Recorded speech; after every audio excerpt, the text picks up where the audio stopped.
bagi data dan sebagainya. So saya record dan nanti saya akan share lah recording ni dalam kelas. Okay? Dan lepas saya masukkan dalam YouTube, saya share. Jadi you all boleh tengok melalui YouTube. Jadi penggunaan data tak terlalu banyak. Okay, so sekejap.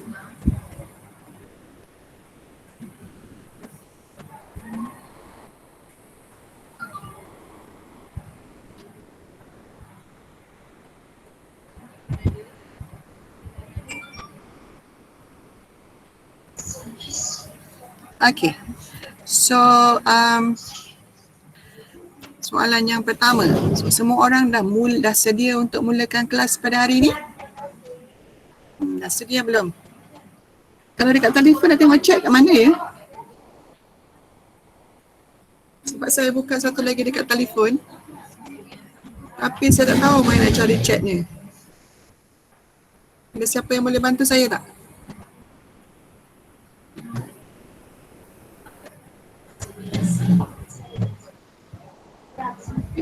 Dekat titik 3 tu cikgu. Dekat titik 3, lepas tu? Income message. Okay. Terima kasih. Sama-sama. Tapi dia tak keluar apa-apa lagi ni. Gelap je. Okay. So kalau you all tak nak buka mic, boleh tuliskan respon dekat chat. So hari ni semua orang dah sedia belum untuk mulakan kelas kita? Okay, Adeline Wafia dah sedia. Hadira pun dah sedia. Nurlinda, Anushri, Nur Maisara, Nur Balkish, Nurin Akila. Wah, semua dah sedia. Okay. So oleh kerana semua dah sedia. Okay, so semua orang dah sedia. Jadi adab menuntut ilmu, kita mesti kenal cikgu kita. Okay, so nama saya Rita Laili binti Ishak. Saya mula masuk ke MGS dari tahun lepas. Okay, akhir tahun 2019 saya mula masuk mendaftar dan 2020 awal tahun saya mula mengajar lah di MGS. Sebelum ini saya mengajar di SMK Perempuan Bukit Kuda. So saya mengajar BK lah sebelum ni. Okay, so BK dan MGS tak banyak beza sebab dua-dua sekolah perempuan. Okay, jadi kita akan lihat bagaimana pemilihan awak masuk ke dalam kelas awak. Okay, so dia berdasarkan PBD masa awak tingkatan 3, peperiksaan akhir tahun masa awak tingkatan 2 sebab kita tak ada PT3 dan juga kita tak sempat ambil peperiksaan pertengahan tahun tingkatan 3 dan juga ujian psikometrik, ujian yang awak ambil under counselling tu. Itu semua digunakan sebagai rujukan untuk pemilihan kelas. Okay, sistem pemarkahan ini adalah daripada JPN. So JPN dah tetapkan. So ini adalah cara-cara kita membuat pemilihan untuk kita masukkan pelajar dalam kelas-kelas yang tertentu. So tahun ini bermulanya tingkatan 4, kemudian tahun depan awak akan SPM. Jadi harap-harapnya ada azam yang baru untuk SPM. So kita mesti berusaha lebih keras, mesti ada kerjasama antara saya, awak, ibu bapa dan juga pihak sekolah. Okay, dan usaha apa yang perlu awak buat? Kalau boleh, mesti ada bahan PNP yang lengkap. Apa bahan PNP yang lengkap? Alat tulis yang lengkap. Kalau boleh nanti bila kita bersemuka, mesti ada alat tulis yang lengkap. Jangan pinjam-pinjam kawan.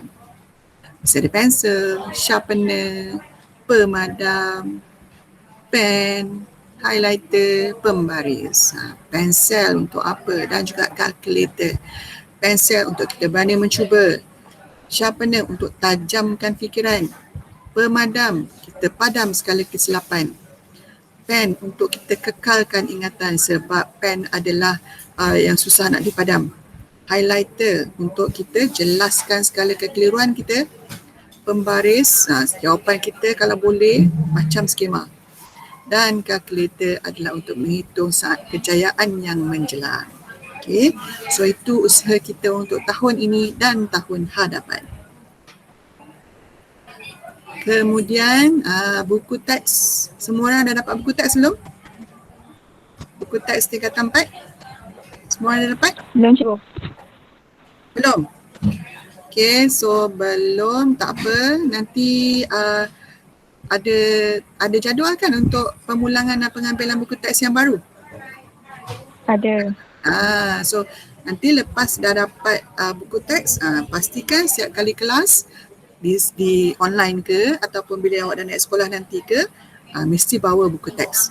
Sebab kalau awak tengok soalan SPM, dia banyak, dia bukan banyak ambil daripada buku teks lah. Maksudnya konsep-konsep dia apa semua dia akan follow dalam buku teks. Okay. So seterusnya, ini adalah muka depan buku teks sekolah kita, buku teks kita. Dan kita akan banyak melakukan sesi perbincangan nantilah bila dah masuk dalam sekolah nanti. So apa usaha kita untuk bermula dari tahun ini dan juga tahun hadapan sampai SPM. Okay, kita mesti bijak masa untuk menguruskan masa untuk kita belajar. Dan bila kita dah bersemuka nanti, jangan lewat-lewat masuk makmal, masuk kelas. Okay, kalau lewat 5 minit akan ada rangsangan yang diberikan. Maksudnya mungkin awak kena buat pembentangan, mungkin awak kena jawab soalan kalau datang lambat ke makmal. Dan juga bila di rumah kena buat jadual waktu untuk belajar. Okay. Dan dalam waktu PDP, tak kira online ke, tak kira masa di sekolah nanti ke, kalau boleh jangan bising masa cikgu mengajar.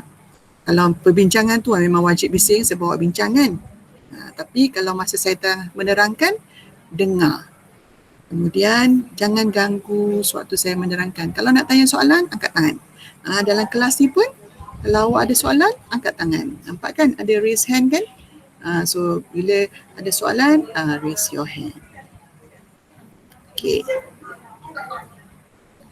So nota kalau saya berikan, tolong salingkan dengan lengkap dan kita akan ulang kaji dengan segera ataupun awak akan ulang kaji dengan segera setiap satu topik yang telah diajar. Okay, kalau boleh buat latih tulis sendiri tanpa disuruh oleh cikgu. Kalau masa form 3 malas, kerja bertangguh, kena ubah. Okay, malas itu membunuh. Ia adalah musuh utama yang bersembunyi dalam diri anda. Moga semua ceria, bersemangat dan bermotivasi untuk menghadapi tahun 2021. Okay, kita berusaha, saya berusaha untuk mengajar sedaya upaya, ibu bapa awak berusaha untuk menyediakan segala keperluan awak dan awak berusaha untuk meningkatkan kefahaman awak dalam pelajaran. Okay, dan berdoa, tak kiralah kalau awak Muslim, doa cara Muslim, kalau awak bukan Muslim, doa cara awak sendiri. Okay, dan buang sikap malas supaya kita dapat memperolehi kejayaan yang cemerlang. Okay, so tanamkan azam. Jadi kalau semua dah bersedia, kita akan mulakan dengan bab 1.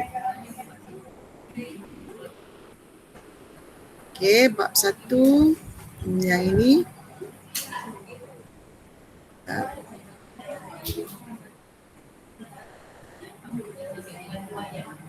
Okey.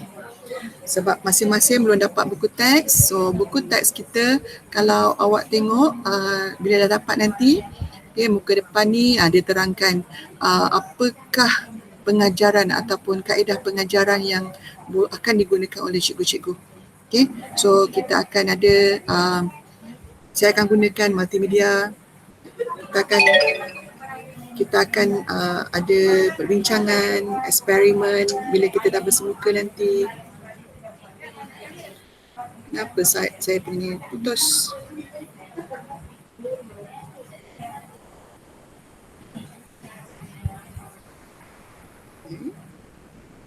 Sekejap ya.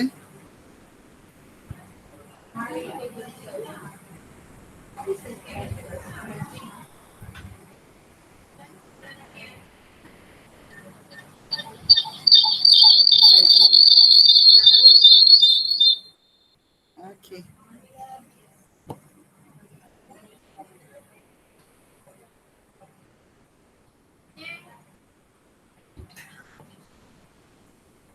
Okey. Eh, alah. Sorry. Sebab bila saya present saya tak nampak saya tak nampak apa yang ada dekat ni. Okey. So kita akan ada projek. Dan projek yang pertama nanti awak akan buat alat pemadam api. Okey, dalam buku teks tu juga ada nota-nota kecil dan dia ada panduan apa yang awak boleh dapat daripada buku teks tersebut. Okey. So, dan ini. Dia ada aplikasi AR untuk model 3D dan permainan interaktif. So, maksudnya awak boleh gunakan handphone, scan QR code tu, dia boleh nampak. Kalau yang model 3D tu, awak boleh nampak model 3D. Okay. So, kita akan mulakan dengan tema yang pertama, iaitu kaedah saintifik. Okay. So, dalam tema ini, kita perlu tahu apa yang perlu awak lakukan semasa kemalangan. Awak perlu tahu apa itu CPR dan awak perlu tahu macam mana nak mengukur tahap kesihatan badan kita. Okay, tapi sebelum kita tahu semua tu, kita kena tahu langkah keselamatan dalam makmal. Okay.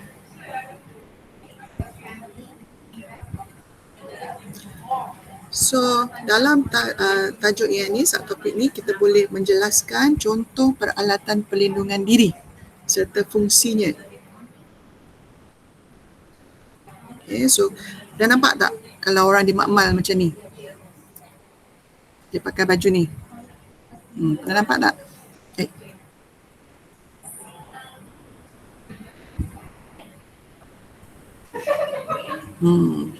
Okay, so ini biasa kalau makmal sekolah tak ada lah. Tapi kalau awak pergi ke makmal kilang, awak pergi ke makmal di hospital, okay, mereka perlu memakai pakaian lengkap untuk keselamatan. Okay, yang ini dipanggil apa ni yang bawah ni? Ni panggil apa? Siapa tahu?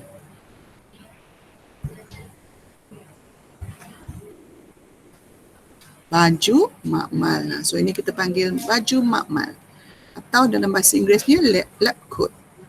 Yang ini apa nama dia? Yang ni orang panggil apa? Dia bukan cermin mata Goggle. Okay. So yang ini orang panggil sebagai goggle. Goggle ni agak-agaknya untuk apa? Apa kegunaan goggle ni? Tadi Nurin je yang jawab. Nurin Akila je, orang lain. Okay, melindungi mata. Okay, so goggle ni digunakan untuk melindungi mata. Sebab di makmal kita akan menggunakan bahan-bahan kimia dan juga bahan-bahan yang agak mudah bertindak balas. Okay, kalau kena mata mungkin boleh menyebabkan mata kita buta dan sebagainya. So kita perlu memakai goggle. Tapi kalau pada hari tersebut kita buat eksperimen ukur tinggi, tak perlulah pakai goggle, melampau sangatlah kan. And then kita ada sarung tangan, ada pelbagai jenis sarung tangan. Begitu juga kasut. Sebab itulah murid sekolah perlu memakai kasut bertutup. Tidak boleh memakai selipar.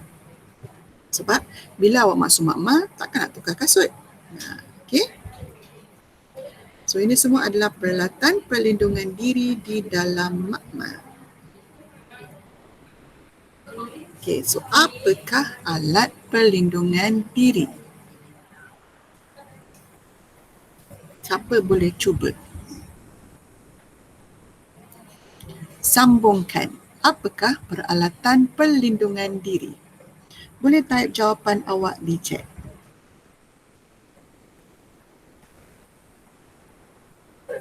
peralatan perlindungan diri ialah apa dia? Yang diperlukan untuk memberikan apa kepada pemakainya daripada apa? Alat, okey, alat yang diperlukan untuk memberikan, ya Anusri, alat yang diperlukan untuk memberikan apa? Jadi setakat ni ada 2 orang je yang dah jawab. Nurin, Anusri. Ada siapa lagi yang nak cuba jawab? Yang diperlukan untuk memberikan apa ni? Peralatan ini ialah alat yang perlu untuk memberikan apa? Sorry. Perlindungan. Okey, perlindungan kepada pemakaiannya daripada bahaya. Okey, bahaya ataupun okey, kelengkapan ataupun alat boleh diterima memberikan perlindungan kepada pemakaiannya daripada bahaya. Okay, very good. Okay, terima kasih memberi respon. Okay, Faradina, Arisha, Adli Wafia, Nurin, Anushri.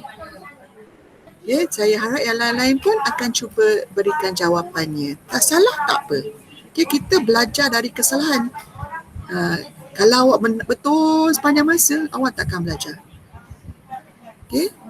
Lengkapkan peta buih untuk memberi contoh peralatan perlindungan digunakan dalam makmal. Okay. So, personal protective equipment, PPE.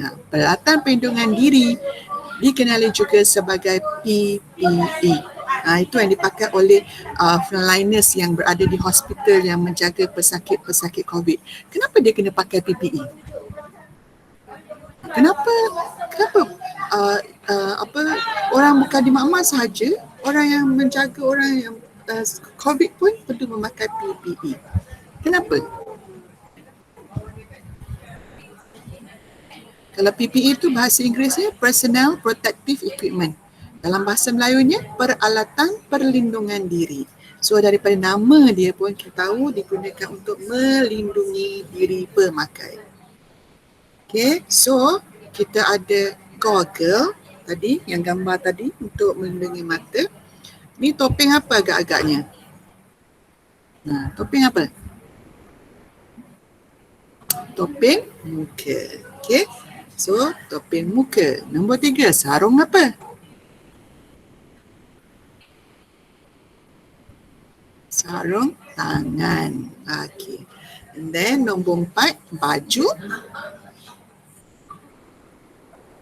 Tadi baju apa yang warna putih tu? Baju makmal. Dan juga kalau gunakan kasut apa? Kasut bertutup. Okay, very good. Ramai yang respon. Macam ni lah. Okay, kabinet. Kita ada kabinet di makmal.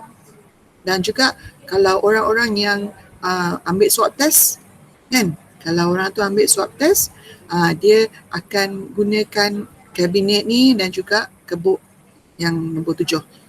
Kabinet ni kita panggil sebagai kabinet aliran laminar. Maksudnya dia benarkan aliran udara itu bergerak dengan baik, dan juga satu lagi kebuk wasap.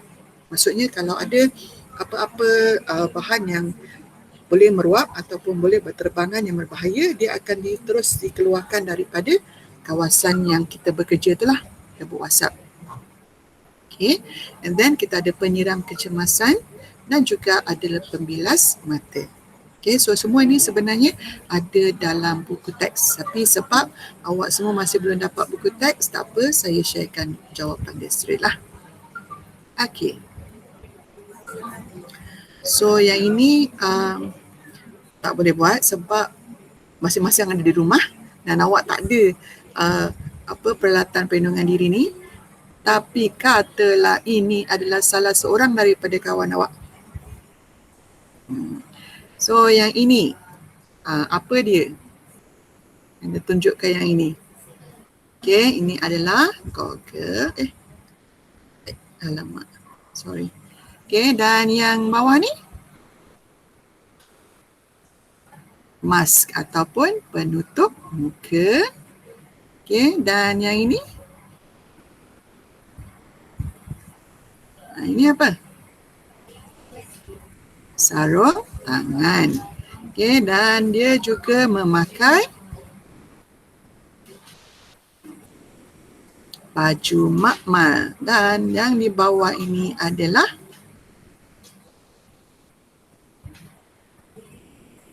kasut bertutup. Okey, very good. Macam ni lah semua orang respon.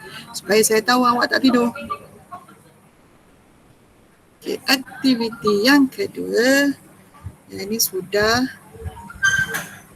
Okey, kita akan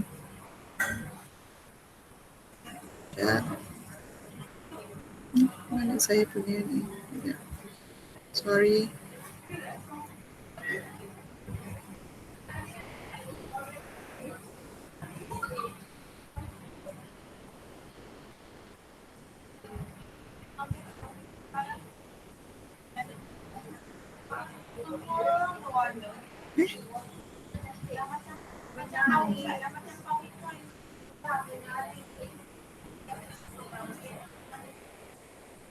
Oh, saya ada sediakan.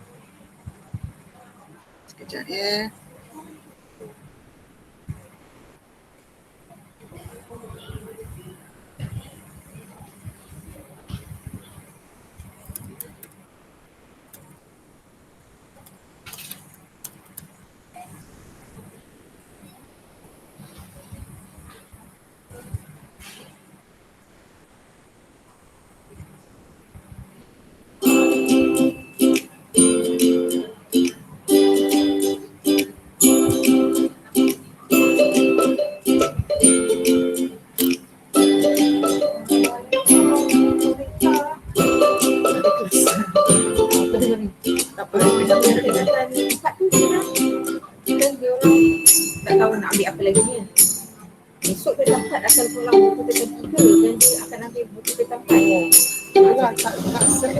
Sebab penting dia SWOT. Maknanya saya kena bagi terang dulu lah. Bagi dia lah. So, event itu bila? Dalam minggu ni tak? Dalam minggu juga. Dia tak lagi sekolah. Jadi dia tak datang lagi kan apa? Dalam minggu ni tak lah. Kalau boleh cepat. Sebab saya tak lagi. Jadi, wanti ke tak? Maksudnya dah boleh bagi baru boleh saya nak. Senaraikan dulu yang saya tampak. Jadi boleh cepat. Yang itu okey. Kalau LG tak ada masalah. Yang tak ada masalah. Tak ada masalah. Maknanya budak yang sama. Sekarang ni budak ni tetap 3 nak masuk ke tempat. MT tak ada masalah. MT budak yang sama. Okey, M budak yang sama. Maksudnya dia kalau 3 MT tu maknanya dia tu yang bio, fisiknya tu dah masuk ke sekolah kan? Rasa dia datang ambil saya nama dia penting. Penting dia tahu. Sebab dia ada saya nama tu. Okay.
Okay, so video ni awak jangan risau, saya akan sharekan dalam kita punya kelas nanti video tu ya. Okay, so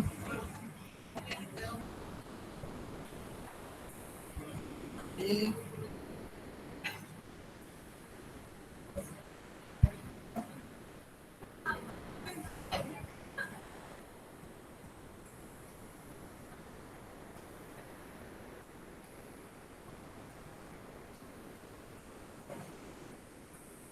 Okay, so kita ada jelaskan dan contoh peralatan perlindungan diri serta fungsinya.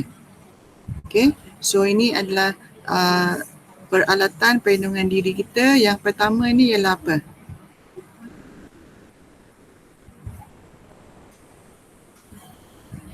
Okay, yang ini ialah goggle. Okay, dan fungsinya ialah untuk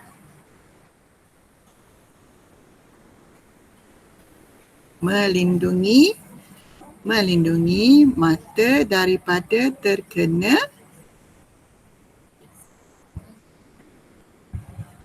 bahan kimia yang berbahaya seperti melindungi terkena bahan kimia yang berbahaya seperti bromin ni dalam dia apa? Seperti apa? Asid bromin, amonia dan logam reaktif. Yes, asid. Seterusnya yang nombor 2 ini adalah topeng muka untuk melindungi hidung dan mulut. Okay, daripada terhidu bahan kimia yang sengit dan mudah meruap serta debu. Okay, so sebab itulah kadang-kadang bukan sahaja orang yang frontliner tu dia pakai goggle, dia juga pakai topeng muka, face shield. Okay, supaya bahan-bahan yang meruap seperti virus-virus tu tak boleh pergi ke masuk ke dalam mulut dan juga hidung. Okay, seterusnya yang ini adalah sarung tangan. Okay, so fungsinya untuk melindungi tangan daripada apa agaknya? Daripada terkena berbahaya bahan kimia berbahaya, renjatan elektrik, objek tajam, haba panas. Okay, so kita ada beberapa jenis bahan kimia. Kita ada beberapa jenis sarung tangan. Ada yang dipanggil sarung tangan nitril, kriogenik, bintang haba, kain, dan yang paling banyak digunakan sarung tangan apa? Banyak tak dapat di mana-mana. Senang diperolehi. Sarung tangan plastik itu kalau orang nak jual makanan. Tapi kalau dekat makmal kita guna sarung tangan getah. Okay, so yang ini baju makmal. Baju makmal terdiri daripada lapisan keselamatan dan mudah untuk dibuka sekiranya berlaku kecemasan. Okay, dia fungsinya apa ni baju makmal ni? Untuk melindungi apa? Dia nak melindungi apa? Baju makmal ini melindungi pemakai kerosakan dia. Berpakailah pada pakaian dan sebarang kotoran dan percikan bahan kimia semasa melakukan kerja di makmal. Okey. So yang ini adalah kasut bertutup. Kasut bertutup perlu dipakai ketika berada dalam makmal. Okay, dan fungsinya untuk melindungi kaki dari tumpahan bahan kimia dan terpijak serpihan kaca. Okay, so basically kita dah lihat dari segi pakaian yang perlu dipakai pemakai. Okay. So yang ini adalah rupa kabinet lamina, kabinet aliran lamina. So agak-agaknya kabinet aliran lamina ini memastikan udara. Memastikan apa?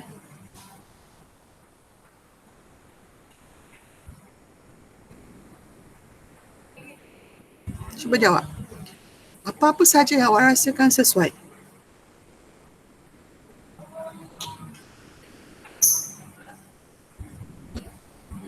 Agaknya apa? Kabinet lamina dari sini adalah sini kabinet Amerika bagi memastikan udara. Memastikan udara apa? Udara kotor dari udara berbahaya dari ejen apa? Udara bersih. So kalau nak matikan udara kotor, kita tak nak udara kotor kan. So memastikan udara bersih dari ejen pencemar dan bahan kimia. So dia sangat sesuai digunakan semasa penyediaan media. Katalah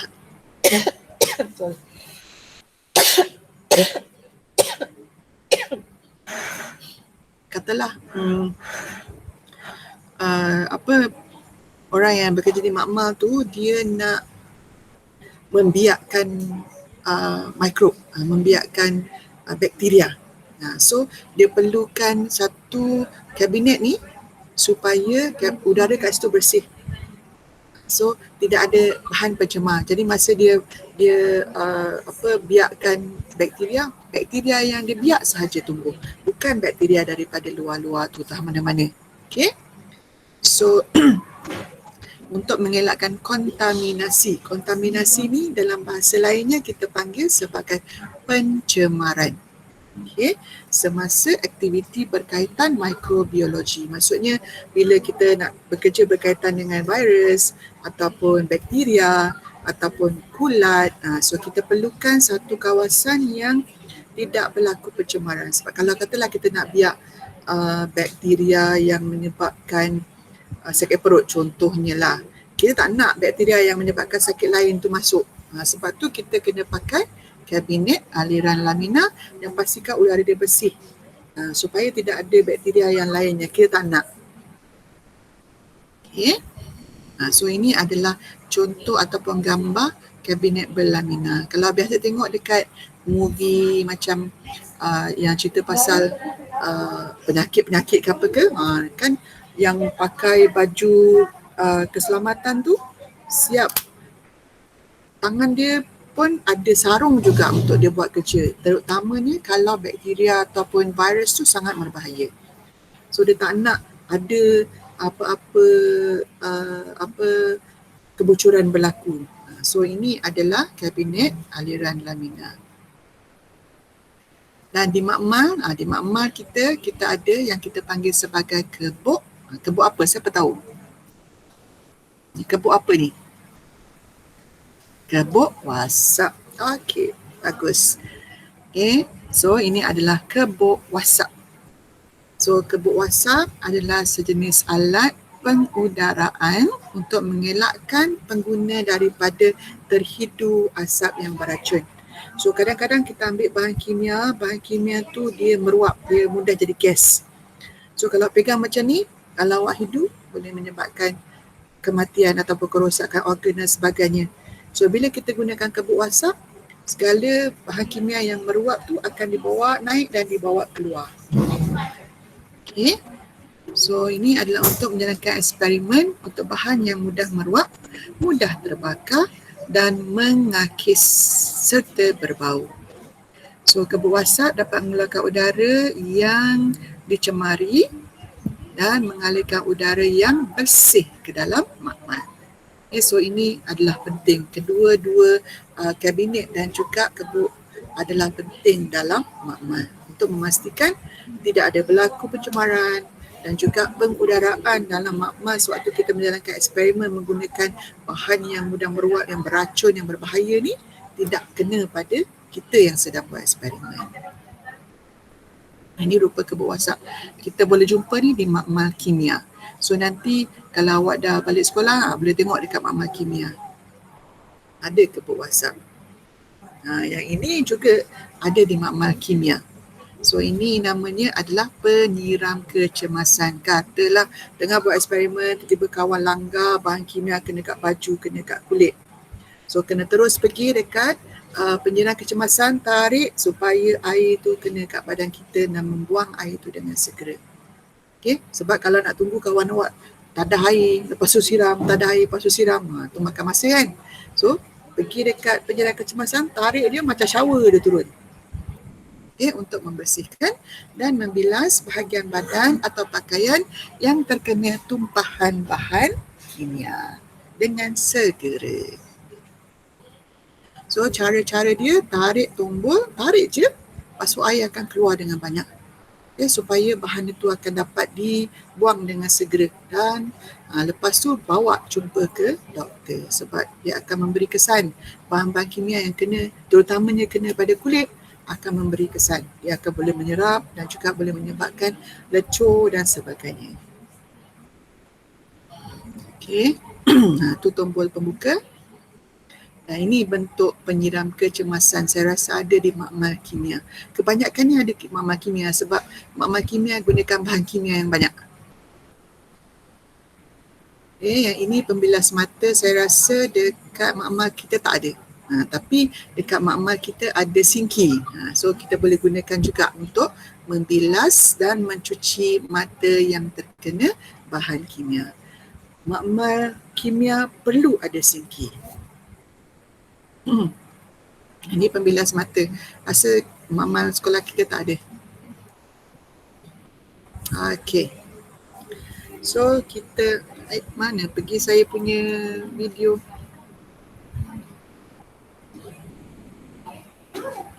Kita tengok video ini.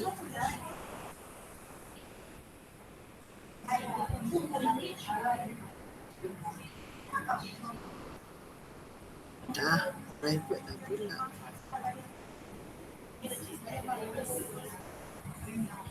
Kita sampai.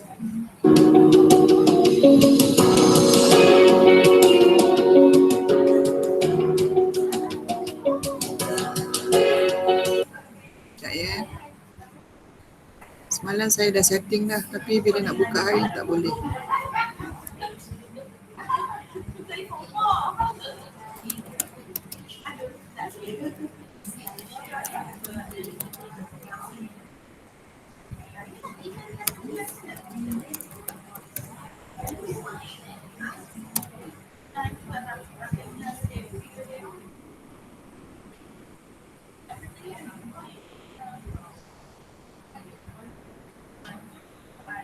Untuk tajuk 1.3 ni iaitu pemadam kebakaran, kita akan belajar jenis-jenis pemadam kebakaran yang kita ada. Okey. Kenapa dia ada banyak ataupun ada 4 jenis kat sini? Sebab dia bergantung kepada bahan yang menyebabkan kebakaran tu. Okey. Tapi sebelum tu jangan lupa follow dan subscribe channel Cikgu Helmi untuk lebih banyak video yang bermanfaat. So kalaulah bahan tu melibatkan bahan-bahan pekerjaan macam kain, kertas, kayu, kita akan gunakan air pun dah okey, tak ada masalah. Kalau benda tu melibatkan kertas macam kayu, benda-benda yang kering kan, so kita gunakan buih, boleh gunakan buih. Kemudian kalau benda tu melibatkan peralatan elektrik, kita gunakan karbon dioksida, dan seterusnya kalau nak lagi senang, apa-apa jenis kebakaran pun kita boleh gunakan jenis yang serbuk kering. Ini yang biasa kita jumpa lah. Okay. Dan macam mana kita nak uruskan benda tu, sebenarnya dia mengikut jenis kebakaran. Dan macam mana kita nak uruskan benda tu, sebenarnya dia mengikut biasa kita jumpa lah. Okay. So kalau awak tengok dekat video ni, powder kan, yang kat sekolah ni adalah yang jenis serbuk kering. Sebab dia boleh digunakan untuk memadamkan segala jenis kebakaran. Okay, tapi yang hitam ni kita jarang adalah sebab karbon dioksida berlabel hitam ni digunakan untuk yang melibatkan elektrik, gas dan juga wap. So yang ini kita jarang ada di makmal. Okay, yang jenis powder ni banyak di rumah. Kalau rumah kita ada pemadam kebakaran pun, nama dia pula, bahan yang digunakan juga ialah serbuk kering. Sebab dia boleh memadamkan semua jenis kebakaran. Okey. Dan macam mana kita nak uruskan benda tu, sebenarnya dia mengikut jenis kebakaran. Kat sini ada jadual kan, dia dah tunjuk kat situ. Jenis kebakaran kalau kelas A adalah kebakaran yang melibatkan bahan yang macam pekerjaan macam kayu tadi, so kita boleh gunakan jenis air, jenis buih, jenis serbuk kering. Kemudian contohnya kelas B, satu lagi contoh, adalah yang melibatkan cecair macam petrol, kerosin, minyak diesel. So yang itu kita boleh pakai buih, kita boleh pakai serbuk kering, kita boleh pakai karbon dioksida.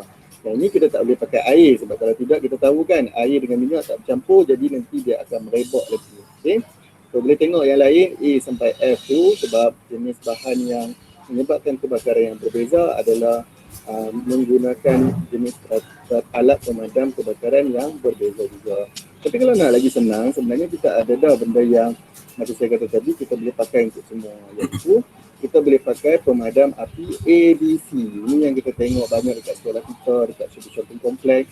Kebanyakan dia akan menggunakan pemadam api ABC. Sebab tadi kan dia dah beritahu, dia boleh membakar semua jenis kebakaran. Tak kisahlah pakai yang melibatkan minyak ke, yang melibatkan bahan pekerjaan ke, ataupun benda-benda yang kertas tadi, semua dia boleh guna. Jadi untuk pemadam api ABC ni kebanyakan kita akan tengok dia dekat banyak tempat lah. Okay? Ataupun satu lagi kita boleh gunakan juga selimut kebakaran, yang ini biasa kita tengok dekat makmal yang kecil-kecil lah, sebab fire blanket ni kita boleh gunakan untuk kebakaran yang kecil dan sederhana lah. Dia, kalau kita buka dia punya fire blanket ni, kita akan nampak selimut yang tebal lah. Jadi dia memang membantu sebab kita tahu kalau dalam antara perkara yang boleh menyebabkan api itu terus marak adalah sebab oksigen kan. Okay, jadi bila kita tutup dia, kita dah bagi dia lemas tu. Maksudnya tak ada oksigen kat situ, so dia akan terpadam lah. Tapi ingat, kita hanya gunakan untuk kebakaran kecil dan juga sederhana. Okay? Okay, so yang ini semua ada dalam buku teks kita. Okay, so bila awak dah dapat buku teks nanti, awak boleh boleh check lah dalam buku teks tersebut. Okay, hari tu saya ada jumpa video yang menunjukkan cara-cara untuk macam mana nak menggunakan Okey, jadi kalau berlakunya kemudahan iaitu ini kita aim, kita halalkan muncul tu ke yang ini semua ada dalam buku teks. Pastikan. Okey. Saya dah kepilkan sekali dalam saya punya slide, tapi bila nak buka tak boleh pula. Okey, so seterusnya ada tugasan yang awak perlu buat untuk kelas kita yang pertama. Okey. So tugasannya adalah ini adalah satu projek dan awak akan diberi markah untuk PBD. Hari pertama dia kena buat projek. Okey, so apa yang perlu awak buat adalah mencipta satu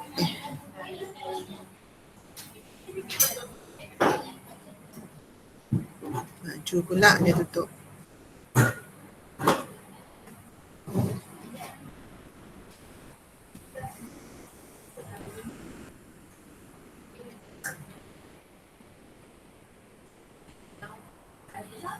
Okay, so adalah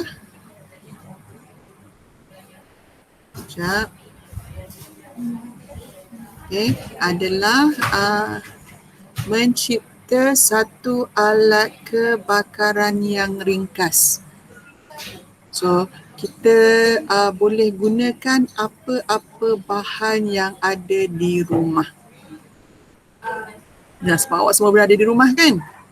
So saya nak awak cuba cari ataupun pergi ke dapur, tengok apa agaknya bahan-bahan yang sesuai untuk kita gunakan sebagai alat pemadam api.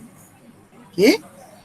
So lepas tu saya nak awak buat kebakaran kecil ataupun pergilah depan rumah bakar kertas. Okay. Lepas tu gunakan alat pemadam api awak untuk memadamkan api tersebut. Okey, boleh? Ada soalan tak untuk tugasan kita yang pertama? So, macam mana cara kita nak menjalankan projek ni? Mula-mula kita kena kemukakan soalan dan mengenal pasti masalah. Okey, masalah kita adalah untuk mencipta bahan alat pemadam kebakaran. Itu masalah kita. Okey, so soalannya adalah apakah alat yang sesuai? Lepas tu kita bangunkan ataupun kita cuba bina peralatan tersebut. Kemudian kita perlu jalankan penyiasatan.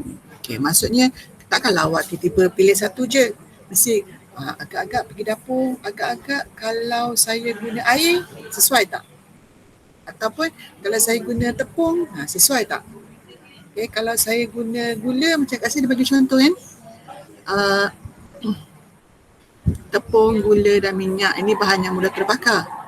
Tapi kita boleh juga gunakan bahan-bahan ni sama ada sesuai tak menjadi alat pemadam kebakaran. Ataupun kita guna kain yang basah. So itu adalah contoh-contoh untuk membuat alat pemadam kebakaran. Ataupun kalau pergi dekat dapur tu ada baking soda, kita tahu cuba cari apa fungsi baking soda tu. So mungkin dia sesuai untuk jadi alat pemadam kebakaran. Okay. So apa yang saya nak buat, siapa yang ada, macam mana ya, kalau boleh saya nak awak buat video. Boleh tak buat video?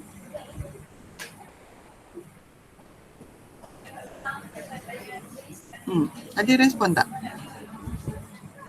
Sebab ini kerja projek. Okay, video boleh.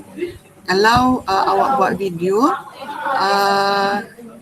sharekan video itu dalam grup. Tapi saya tak nak grup yang sekarang ni, sebab grup yang sekarang ni ramai cikgu, ramai subjek lain kan. Kita akan buat grup Telegram. Telegram lebih senang untuk kita share video, betul kan? Ataupun kalau ada TikTok ke, boleh buat dalam TikTok, lepas tu share kat sini. Sebab saya pun ada akaun TikTok juga, tapi TikTok saya bukan joget-joget lah. TikTok saya buatlah beberapa video yang konon-kononnya boleh memberi apa-apa pendidikan lah, tapi baru ada 3 video je baru saya buat. Okay, so kalau ada TikTok boleh juga masuk video TikTok tu dalam grup kita. Okay, so apa yang perlu buat? Satu, username saya. Saya boleh tag kat sini. Nanti saya share username saya pun tak ingat. Okay, so apa yang perlu awak buat adalah yang mula-mula saya nak awak cuba bina satu alat pemadam kebakaran. Okay, so saya sharekan satu video. Video ni, murid-murid ni membuat alat pemadam kebakaran. Ya.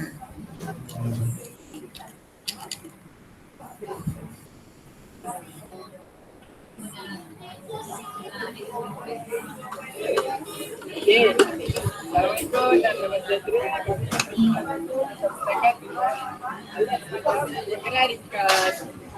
Bahan-bahan yang tersedia adalah botol mineral, cuka, serbuk soda bikarbonat dan air 150. Dia guna cuka, serbuk bikarbonat. Lepas tu ada grup yang lain tak? Yang ni dia guna air soda, Coca-Cola dengan gula Mentos.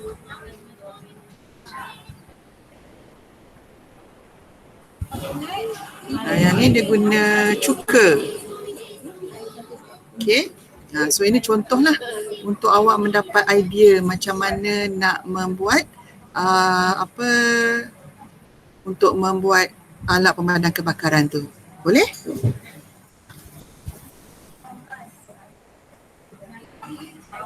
Okay. Boleh ya? So saya berikan masa 1 minggu untuk awak hasilkan video tersebut. Okay, boleh buat kalau rumah dekat-dekat, boleh buat secara kumpulan lah. Tapi kalau rumah jauh-jauh buat seorang-seorang pun boleh, tak ada masalah. Okay, so saya nak awak sharekan video tu sebab kita tak boleh berjumpa kan. Kalau boleh berjumpa kita boleh buat secara bersemuka, lagi seronok. Tapi sebab tak boleh berjumpa, so awak buat kat di rumah. Boleh tak nak buat selimut kebakaran? Awak nak buat selimut kebakaran pakai apa? Jangan pergi ambil selimut kegemaran mak awak pula nanti saya yang kena. Okay? Kalau nak buat selimut kebakaran, buat yang kecil-kecil je. Jangan guna selimut kat rumah. Okay. So, kita berhenti di sini. Kita ada masa 5 minit lagi. Jadi, masa seminggu maksudnya pada minggu depan hari Selasa. Okay, maksudnya minggu depan punya kelas. Sebab tu saya kata buat kebakaran kecil-kecil. Jangan pergi bakar sampah besar-besar.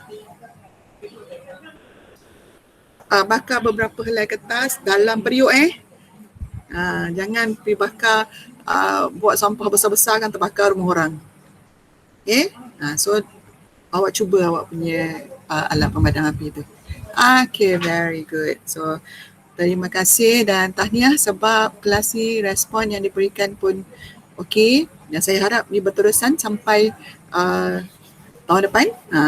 Okey, sebab saya pun akan mengajar awak PJK juga.